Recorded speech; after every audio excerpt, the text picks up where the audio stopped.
As you know, almost anything can be improved with better communication, especially when we're talking about people that are in different geographic locations.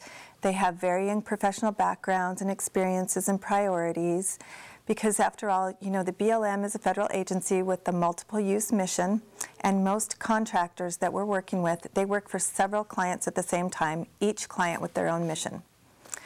So come with us, continue our quest to improve our process by talking about how to manage communication when contracting out planning and NEPA projects.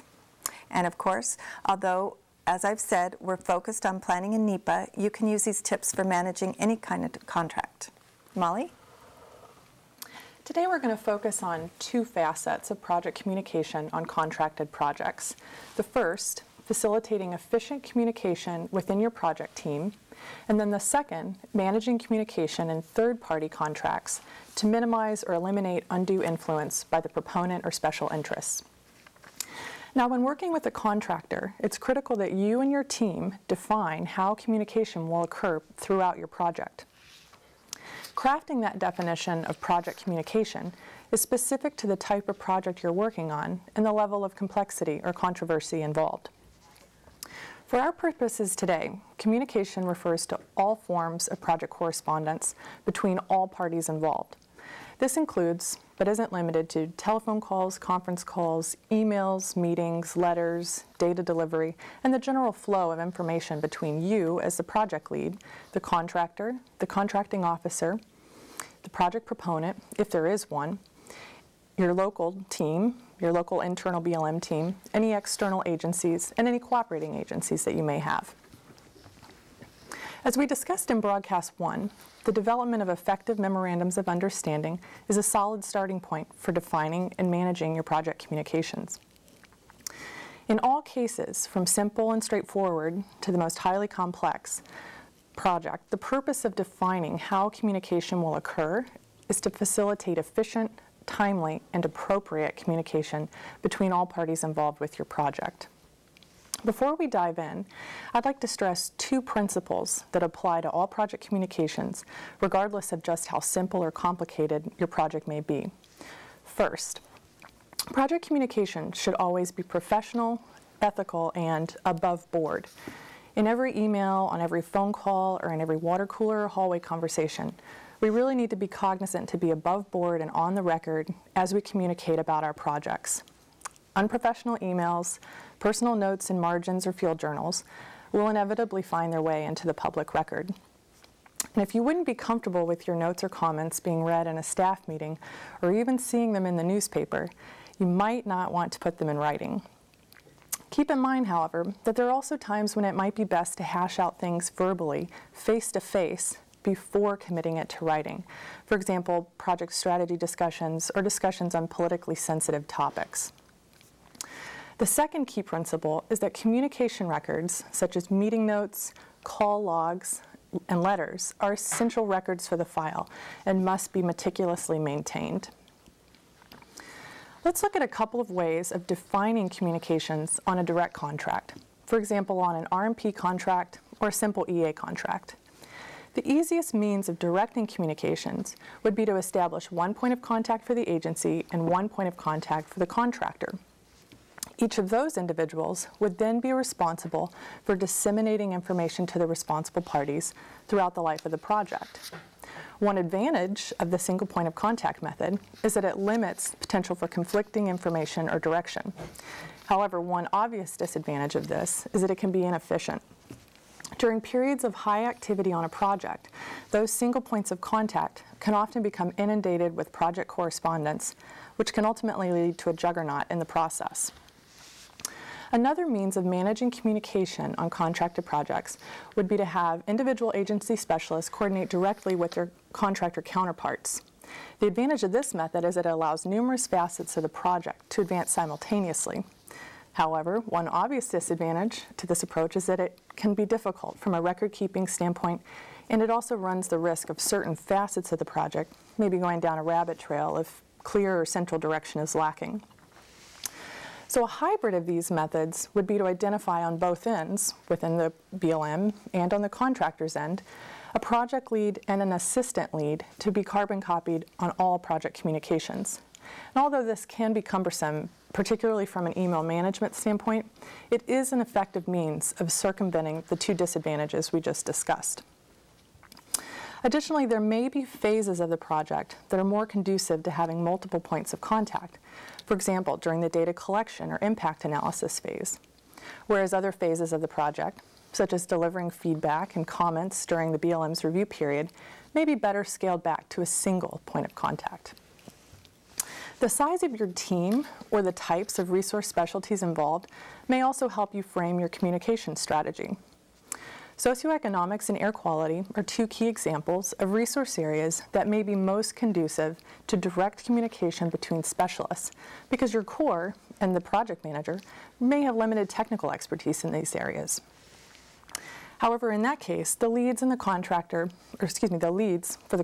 and the BLM should continue to remain involved to ensure effective management. On direct contracts, one area of communication that is often overlooked is communication with your contracting officer or core. And if you'll recall from broadcast 1, Cindy really encouraged communication with the contracting officer early and often. So when developing your communication strategy, be sure to identify where in the process and how you will communicate key milestones, issues, or other contract-related items with your designating contracting officer or core. Let's switch gears to talk about communication in third-party contracts. In third-party contracts, the primary players are the BLM, the project proponent, and the contractor. And as you may recall from broadcast 1, one of the primary concerns in a third-party contract is that of undue influence by the project proponent. Undue influence, or the appearance thereof, can take on many forms, ranging from subtle to blatant. And as Chris described in broadcast 1, contractors are in a really tough position of being paid by the proponent, but being accountable to the BLM. So this can create conflict if the expectations or the lines of communication are gray, or if appropriate communication protocols are ignored. On the more subtle end of the spectrum, undue influence could consist of a contractor sharing internal draft documents or deliverables with the proponent prematurely, and in turn, the proponent striking out key analysis findings that maybe aren't favorable to their project, eliminating otherwise reasonable alternatives on the basis of cost alone, or even withholding or preventing key data from making it into the analysis. It's a little uncomfortable to talk about, but on the more flagrant end of the spectrum, undue influence can consist of bribery or blackmail by the proponent or special interests. For example, promising cash incentives or gifts for producing certain findings or conditioning future work or contracts on desired outcome or ends. Fabricating data and analyses or in any other way artificially manipulating the process to produce certain end results is not only unethical, it's also illegal. Any allegations of impropriety, whether actual or perceived, in our analysis or in our decision-making process can really put us in a sticky position.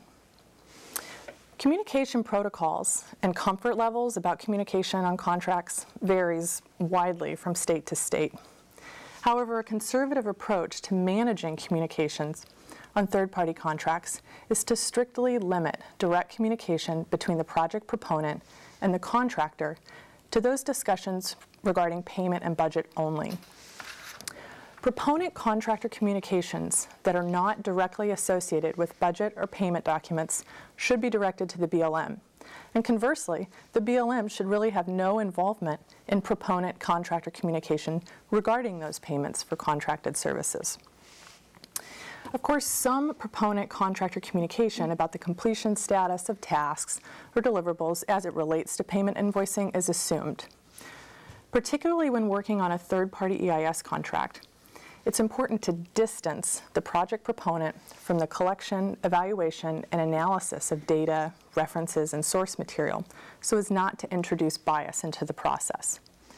In general, it's a good rule of thumb to have all contractor-prepared deliverables delivered directly to the BLM only. Now, there are certainly times when direct proponent-contractor communication is necessary and can be even beneficial. For example, the proponent could be useful in clarifying technical details about project design, engineering, or construction. Similarly, if you have a cooperative proponent, it can be really helpful to the process to brainstorm with them directly on any project design features that could be incorporated to minimize impacts up front. In these cases, the proponent and the contractor should use the BLM as the conduit for information, communicating back and forth only through the BLM or with direct BLM oversight. Ultimately, although the proponent can be helpful in verifying the technical accuracy of the descriptions and whatnot in the document, the proponent has no role in determining the adequacy of the analysis or in approving deliverables. Here are a handful of communication questions that you may want to think about when managing your next contract and developing a communication strategy.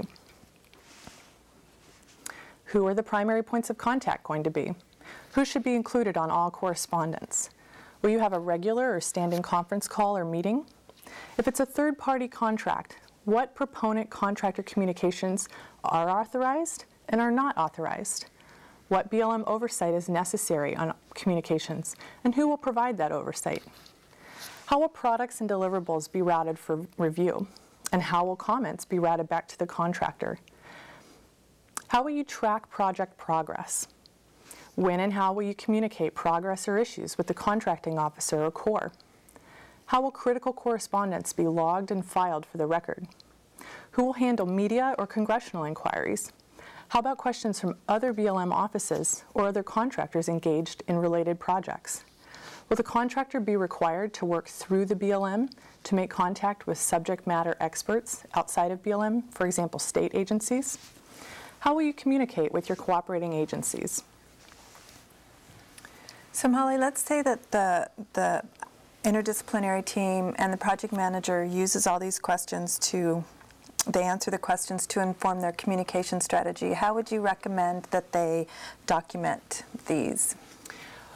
Well, many project teams develop a written agreement outlining how and when communications will occur among all project players. This can be developed as a standalone communication strategy or protocol document, or it can be addressed as a key section in a project management plan or project work plan. In the case of third-party contracts, it may be beneficial to your team to pursue the former, a more formal vehicle for documenting your communication strategy. Depending on the nature of the contract, it may be beneficial to identify some of the communication basics in the statement of work or in the MOU. The final format or type of communication strategy document will vary depending on the project. But the main message is to make sure it gets documented somehow, somewhere. In summary, when pursuing a NEPA or planning contract, we encourage you to define your team's communication strategy, document it, and then stick to it. Ultimately, a well-defined communication strategy will really benefit your day-to-day activities on contracted projects, as well as the overall defensibility and integrity of the process. Thanks, Molly. I'd like to reiterate a couple of the points that you mentioned. As part of the contracting process, what you're saying is to consider communication not only just within the ID team, but among the different BLM offices and between the BLM and the contractor and the proponent, if there is a proponent. And then everyone should figure out how the communication should work in their group and then write it down, whether it's in the statement of work, MOU, or interdisciplinary team agreement, doesn't really matter. You advise people to communicate ethically and keep records, document, document, document. And then the theme I heard for communication with third-party situations is just the theme is to avoid undue influence. And then if you don't know how to develop a communication strategy, I really like the questions that you put out there to get people started.